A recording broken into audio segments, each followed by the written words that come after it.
ರಾಜೀನಾಮೆ ಕೊಟ್ಟಿದ್ದಾರೆ ಸರ್. ನೋಡಿ ಇವರೇ, ಧರ್ಮೇಂದ್ರ ಪ್ರಧಾನ್ ಅವರ ರಾಜೀನಾಮೆ ಆತ್ಮಸಾಕ್ಷಿಯ ರಾಜೀನಾಮೆ ಅಲ್ಲ, ಬಲವಂತದ ರಾಜೀನಾಮೆ. ನಿನ್ನೆ ಅವ್ರ ಲೆಟರ್ಸ್ ಭಾಳ ಸ್ಪಷ್ಟವಾಗಿ ಓದಿ ಹೇಳಿದ್ದೀನಿ ನಿಮಗೆ.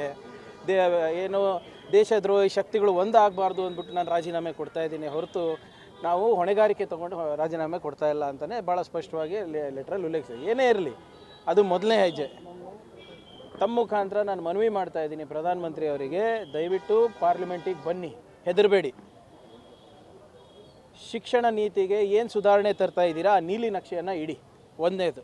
ಎರಡನೇದು, ಡೆಲ್ಲಿನಲ್ಲಿ ಆದಂಥ ಏನು ಟಿಯರ್ ಗ್ಯಾಸ್ ಶೆಲ್ಲಿಂಗ್ ಇರ್ಬೋದು, ಪೆಲೆಟ್ ಫೈರಿಂಗ್ ಇರ್ಬೋದು, ಮಕ್ಕಳ ಮೇಲೆ ಲಾಠಿ ಚಾರ್ಜ್ ಮಾಡಿದ್ದಿರ್ಬೋದು, ಅದು ಯಾರು ಆರ್ಡರ್ ಕೊಟ್ಟರು, ಯಾಕೆ ಕೊಟ್ರಿ, ಯಾಕೆ ನೀವು ವಾಟರ್ ಕ್ಯಾನನ್ಸ್ ಯೂಸ್ ಮಾಡಿಲ್ಲ, ನಿಮ್ಮ ಲಾಠಿ ಮೇಲೆ ಯಾಕೆ ಮಳೆಗಳಿತ್ತು, ಯಾಕೆ ಸಿವಿಲ್ ಡ್ರೆಸ್ನಲ್ಲಿ ಜನರು ಬಂದಿದ್ದರು, ಅವರು BJP ಕಾರ್ಯಕರ್ತರ, RSS ಕಾರ್ಯಕರ್ತರ, ಅದೆಲ್ಲ ಸ್ಪಷ್ಟಗೊಳಿಸ್ಬೇಕಲ್ಲ. ಅಮಿತ್ ಶಾ ಅವ್ರ ಮೌನ ಮುರಿಬೇಕಲ್ಲ. ಲಕ್ಷಾಂತರ ಜನರು ಡೆಲ್ಲಿನಲ್ಲಿ ಬೀದಿಗಿಳಿದಾಗ ಹೋಮ್ ಮಿನಿಸ್ಟರ್ ಅವ್ರು ಏನು ಮಾಡ್ತಾಯಿದ್ರು ಅದನ್ನು ಕೂಡ ಬಂದಲ್ಲಿ ಸ್ಟೇಟ್ಮೆಂಟ್ ಕೊಡಲಿ, ಚರ್ಚೆ ಆಗಲಿ. ಸೊ ಇದು ಮೊದಲನೇ ಹೆಜ್ಜೆ ಅಷ್ಟೇ. ಇನ್ನು ಸುಧಾರಣೆ ಮಾಡೋದಿದೆ, ಇನ್ನೂ ಕೂಡ ಅವರು ಹೊಣೆಗಾರಿಕೆ ತೊಗೊಳೋದಿದೆ.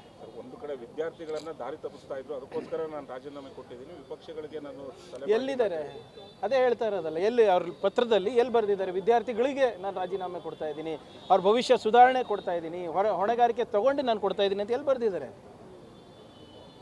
ನೀವು ಹೇಳ್ದಂಗೆ ದೇಶ ದ್ರೋಹಿಗಳೆಲ್ಲ ಒಂದಾಗ್ತಾ ಇದ್ದಾರೆ, ಅದಕ್ಕೆ ನಾನು ರಾಜೀನಾಮೆ ಏನು ಅದೇನು ಭಾಳ ದೊಡ್ಡ ಉಪಕಾರ ಮಾಡ್ದಂಗೆ. ನಾಚಿಕೆ ಇರಲಾರ್ದೆ 10 ವರ್ಷದಲ್ಲಿ 152 ಪೇಪರ್ ಲೀಕ್ ಮಾಡಿ ಕೋಟ್ಯಾಂತರ ಮಕ್ಕಳ ಜೀವನವನ್ನು ಹಾಳು ಮಾಡಿಬಿಟ್ಟು ಇನ್ನೂ ಕೂಡ ಆ ಅಹಂಕಾರದ ಮಾತಾಡ್ತಾ ಇದ್ದಾರಲ್ಲ, ಅದು ಸರಿಯಲ್ಲ. ಮೊನ್ನೆ ತಾನೇ ಪಾಪ ಮಕ್ಕಳು ಎಲ್ಲರೂ ಸೇರಿ ಇವ್ರ ಅಹಂಕಾರವನ್ನು ಒಂದು ಹಂತಕ್ಕೆ ಮುರಿದಿದ್ದಾರೆ. ಇವ್ರು ಇದೇ ಅಹಂಕಾರವನ್ನು ಇಟ್ಕೊಂಡು ಹೋಗ್ತಾ ಇದ್ದರೆ ಅವ್ರಿಗೆ ಉಳಿಗಾಲ ಇಲ್ಲ.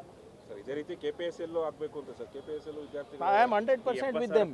ನೋಡಿ ಇವರೇ, ನಿಮ್ಗೆ ಗೊತ್ತಿದೆ, ನಾನು ವಿರೋಧ ಪಕ್ಷದಲ್ಲಿ ಇದ್ದಾಗ ನಂದು ಸ್ಟ್ಯಾಂಡ್ ನಿಲುವು ಏನಿತ್ತು ಅದು ಈಗಲೂ ನನ್ನ ಅದೇ ನಿಲುವು ಇದೆ. ಈಗಲೂ ಕೂಡ ಅದೇ ನಿಲುವಿದೆ. ಯಾರ ಮಕ್ಕಳ ಭವಿಷ್ಯದ ಚೆಲ್ಲಾಟ ಆಡೋಂಗಿಲ್ಲ. ನಾನು ಹೇಳಿದ್ದೀನಲ್ಲ, ಎಲ್ಲರೂ ಸೇರಿ, ವಿಪಕ್ಷದವ್ರು ಇರ್ಬೋದು, ಆಡಳಿತ ಪಕ್ಷದವ್ರು ಇರ್ಬೋದು, ಸೇರಿ ಒಂದು ರೆಸಲ್ಯೂಷನ್ ಮಾಡೋಣ, ಹೊಸ ಕಾನೂನು ತರೋಣ, ಕೇಂದ್ರದಲ್ಲಿರ್ಬೋದು, ರಾಜ್ಯದಲ್ಲಿರ್ಬೋದು, ತಂದುಬಿಟ್ಟು ಒಂದು ಪಾರದರ್ಶಕವಾದಂಥ ರೆಕ್ರೂಟ್ಮೆಂಟ್ ಪ್ರೊಸೆಸನ್ನು ನಾವು ಮಾಡೋಣ. ಯಾರು ಬೇಡ ಅಂದಿದ್ದಾರೆ? KPSC ಇಷ್ಟೆಲ್ಲ ಮಾತಾಡ್ತಾ ಇದ್ದಾರಲ್ಲ BJPಯವರು, ಯಾರು ನಾಮಿನಿ ಅವರು? KPSC ಚೇರ್ಮನ್ ಅವರು ಯಾರು ನಾಮಿನಿ? ಕಾಂಗ್ರೆಸ್ ಪಾರ್ಟಿದ, ನಮ್ಮ ಸರ್ಕಾರದ? ಆಮೇಲೆ KPSC ಚೇರ್ಮನ್ನಿಗೆ ಹೈಕೋರ್ಟ್ನಲ್ಲಿ ಡಿಫೆಂಡ್ ಮಾಡ್ತಾ ಇರೋದು ಯಾರು? ವಕೀಲರು ಯಾರು? BJP ಅವರ ಒಬ್ಬ ಆಫೀಸ್ ಬೇರರು, ಅವ್ರ ಕಾರ್ಯಕರ್ತರು. ಅಂದರೆ ಇದೆಲ್ಲರೂ ಒಂದೇ ಅಲ್ಲ. ಚೇರ್ಮನ್ನು BJPದವರೇ. ಅಲ್ಲಿ ಯಾರು ಡಿಫೆಂಡ್ ಮಾಡ್ತಾ ಇರೋದು ಹೈಕೋರ್ಟ್ನಲ್ಲಿ KPSC ಚೇರ್ಮನ್ನಿಗಿರ್ಬೋದು ಅಥವಾ ಅವ್ರ ಕುಟುಂಬದವರಿಗಿರ್ಬೋದು, ಅವರು ಕೂಡ BJPಯವರ ಲೀಗಲ್ ಸೆಲ್ದವ್ರೆ. ಅಂದರೆ ಇದು ಸುಮ್ಮನೆ ಇದು ಮೊಸಳೆ ಕಣ್ಣೀರು ಅಷ್ಟೇ ಇವ್ರದ್ದು.